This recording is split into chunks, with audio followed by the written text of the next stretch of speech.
அமெரிக்காவில் வேலை, படிப்பு, சுற்றுலா என்று சென்றிருக்கும் கோடிக்கணக்கான மக்களுக்கு ஓர் அதிர்ச்சி செய்தி காத்திருக்கிறது. நீங்கள் அமெரிக்காவில் சரியான விசாவுடன் இருந்தாலும் உங்கள் தலையின் மீது ஒரு பெரிய கத்தி தொங்கிக் கொண்டிருக்கிறது. ஆம், சுமார் 5.5 கோடி பேரின் விசாக்கள் ரத்து செய்யப்படலாம். அமெரிக்க அதிபர் டொனால்ட் ட்ரம்ப் புலம்பெயர்ந்தோர் விஷயத்தில் எப்போதுமே மிகவும் கண்டிப்பானவர்.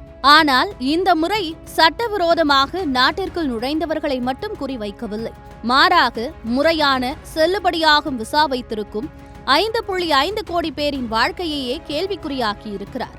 அமெரிக்க வெளியுறவுத்துறை ஒரு புதிய உத்தரவை பிறப்பித்துள்ளது. அதன்படி ஏற்கனவே வழங்கப்பட்ட அனைத்து விசாக்களும் மறு ஆய்வுக்கு உட்படுத்தப்படும். அதாவது ஒருவருக்கு 10 வருடத்திற்கான சுற்றுலா விசா இருந்தாலும் சரி அல்லது வேலைக்கான விசா இருந்தாலும் சரி, அதை மீண்டும் சரிபார்க்க போகிறார்கள். அதில் ஏதாவது ஒரு சிறு முரண்பாடு கண்டுபிடிக்கப்பட்டால் கூட உங்கள் விசா உடனடியாக ரத்து செய்யப்படும்.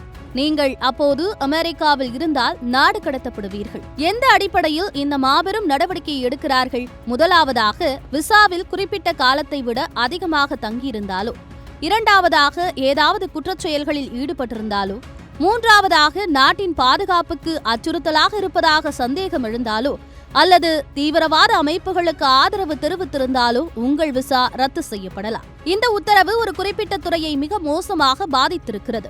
அதுதான் லாரி ஓட்டுநர்கள். அதிபர் டிரம்பின் தலைமையகத்திற்கு அருகே ஒரு பயங்கர விபத்து நடந்ததை தொடர்ந்து வெளிநாட்டு லாரி ஓட்டுநர்களுக்கு விசா வழங்குவதை அமெரிக்கா உடனடியாக நிறுத்தியுள்ளது.